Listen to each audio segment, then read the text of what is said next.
J'étais raquettée. J'ai crevé un œil. Salut, c'est Raphaël de Loopsider. Aujourd'hui, dans Tu viens d'où, on va rencontrer une icône du cinéma français. Elle est actrice, réalisatrice, dramaturge, écrivaine, chanteuse, bref, elle sait tout faire. C'est Agnès Jaoui. On y va.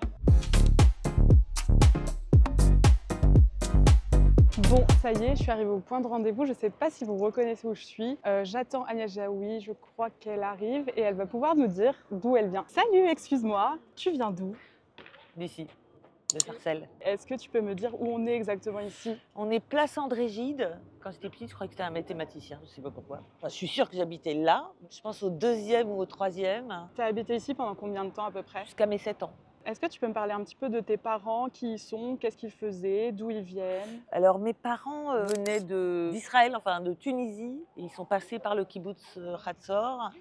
Et puis en fait ça n'a pas du tout plu à mon père. Donc ils ont rejoint ses parents à lui et sa sœur, enfin bref, une partie de la famille à Sarcelles où il y avait une énorme communauté juive tunisienne. On a reçu une éducation très particulière, excessivement libre, avec un papa très anticonformiste. C'était comment Sarcelles à ce moment-là? Pour moi, c'était le paradis. Je descendais là et je jouais avec ma copine Nathalie Benaroche. C'était mon village. J'ai beaucoup pleuré quand j'ai dû le quitter.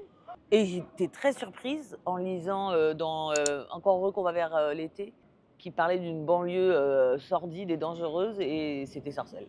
C'était mon village. J'ai trouvé ça pas du tout sympathique et pas du tout à l'image de ce que voilà, moi je vivais. Tu nous as dit d'où venaient tes parents. Est-ce que tu comprends qu'on pose la question des origines? Est-ce que toi, c'est une question qu'on t'a beaucoup posée et est-ce que c'est un truc qui te dérange? Alors, non, on ne me l'a pas beaucoup posé parce que je suis blanche de peau, mais je comprends que ce soit fatigant pour les gens, en fait, c'est comme s'ils étaient réduits à ça, quoi. Mais je ne pense pas qu'il y a forcément de la mauvaise intention derrière. Je voudrais aussi revenir dans une phrase que tu écris dans le livre. Tu as écrit « Il a longtemps été normal d'être antisémite comme il a longtemps été normal d'être misogyne ». Je me souviens de ma mère me donnant à lire un livre qui était Mon petit trotte, j'étais petite encore. Et les premières pages, c'est un petit garçon qui parle et qui dit « J'aime pas Monsieur Aaron ». D'abord, Monsieur Aaron est juif et on sait que c'est les juifs qui ont fait du mal à Jésus.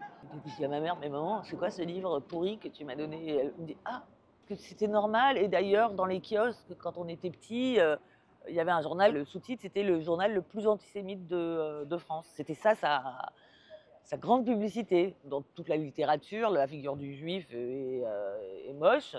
Et de la même façon, on dit les femmes, quoi. Elles sont soit inférieures intellectuellement, soit elles sont inférieures de toute façon. Et c'est dit, enfin, ça fait partie des choses normales, quoi. Est-ce que tu as des souvenirs en particulier, des anecdotes dont tu te rappelles, que ce soit dans l'appartement ou sur cette place? Ah ouais, j'en ai plein. J'ai un souvenir un peu horrible, mais j'aimais bien les chewing-gums collés sous les escaliers. J'étais très petite, hein. Mais je les décollais et je les mâchais. Ah oui, et là, je me suis fait renverser par une voiture parce que l'école était par là. Je suis allée à l'école un peu tremblante en me demandant ce qui m'était arrivé, avec un très gros bleu là sur la fesse. Et je me suis fait convoquer par la directrice parce que la femme qui m'avait renversée était institutrice à l'école. Manque de bol. Et je me suis fait engueuler d'avoir, parce que la femme était comme ça, l'institutrice, elle était tremblante et traumatisée. Et je me rappelle d'avoir eu donc très peur, mal, et après de me faire engueuler, genre mais t'en rends compte dans quel état tu l'as mis, t'as traversé n'importe comment. On va faire le trajet vers l'école si ça te Ouais. va? Ok, Ouais. trop bien. Bon, bah, je te suis alors. Donc, tu allais à l'école à pied toute seule tous les jours? Oui, alors j'imagine qu'au début j'y allais avec mon frère, mais là, en tout cas ce jour-là j'étais seule, ça c'est sûr. Bah, je reconnais pas grand-chose, je dois dire, hein. Évidemment, ça me paraissait beaucoup plus loin. J'ai l'impression de faire des kilomètres de chez moi ici. Quel souvenir tu gardes de l'école? Il y avait Madame Carrel qui était une maîtresse que j'aimais beaucoup, mais parce que j'étais trop bavarde, elle m'a scotché la bouche. Il y avait Karine Flégeau, à qui j'ai crevé un œil, involontairement évidemment. Et j'ai dit mais c'est son stylo, et j'ai fait chla. Et là j'ai senti un truc bizarre, et en fait il était planté dans l'œil, heureusement dans le blanc et pas dans le. Et là ça fait. J'ai souvenir de donc Nathalie Benaroche et d'une fille qui s'appelait Marie-France. Et j'étais très triste parce que j'avais eu un E, ou je sais pas, j'avais une mauvaise note. Et elle m'a donné un petit rouge à lèvres pour me consoler. Donc, et ça a très bien marché. J'étais très consolée. Sauf qu'après, elle a commencé à me demander quelque chose en échange pendant... J'étais raquettée, voilà. Des mois, et à chaque fois, je lui ramenais des trucs, elle me disait non, c'est pas assez, c'est pas assez. Et tu voulais faire quoi comme métier quand tu étais petite? Je voulais être hôtesse de l'air, parce qu'elles sont belles. Je voulais être belle, comme métier. Je faisais de la danse, j'aimais beaucoup imiter les Claudettes, j'aimais beaucoup Claude François. Et tu n'avais pas de Barbie? Je n'avais pas de Barbie, c'était réservé aux riches. C'était typiquement quelque chose qui n'était pas de ma classe sociale. À quel moment est-ce que la comédie arrive dans ta vie? Assez vite. La première pièce de théâtre que je fais, c'est La guerre de Troie n'aura pas lieu et je joue Hélène, la belle Hélène. C'était au club théâtre du lycée Henri IV. La belle Hélène, je me rappelais, ça a commencé par « Je suis Hélène » et tout le monde a éclaté de rire et je ne savais pas pourquoi. J'aimerais bien qu'on parle un petit peu de ton adolescence. Ouais. Est-ce que tu as fait une crise d'ado? Non, je l'ai faite à 30 ans. J'aimerais bien aussi qu'on parle un petit peu de ton livre, du coup, La taille de nos seins. C'est mon premier livre et il est fait aussi avec Cécile Partouche, que j'ai connue quand je suis arrivée à Paris à l'âge de 7 ans.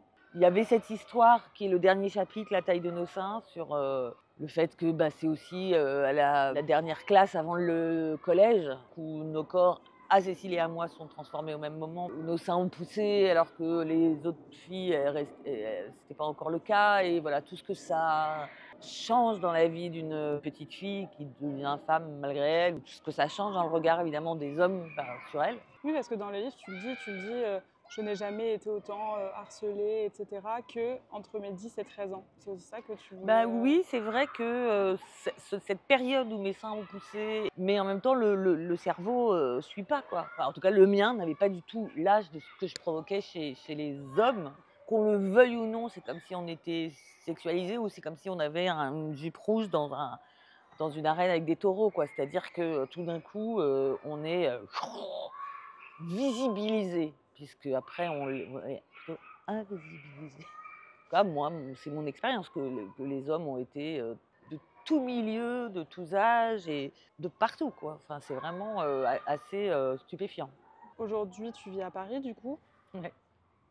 Est-ce que tu as déjà pensé à revenir vivre ici, à Sarcelles? Non, je crois que j'aurais du mal à pas vivre dans une ville, dans une grande ville et même dans une capitale. Notamment pour l'anonymat. Mais pas l'anonymat parce que je suis un peu connue ou je sais pas quoi. Ce que je note en province, en tout cas, à chaque fois que j'y vais, ou en banlieue, enfin, c'est que tout le monde sait ce que fait tout le monde et ça, je trouve ça vraiment étouffant complètement. J'ai plus de questions. Super. Mais est-ce qu'il y a des choses que tu veux rajouter ou dont on n'aurait pas Non, parlé? je voudrais bien embrasser Colette, qui fait les meilleures boulettes et qui habite toujours Sarcelles. Très bien. Eh ben, merci beaucoup. Je vous en prie.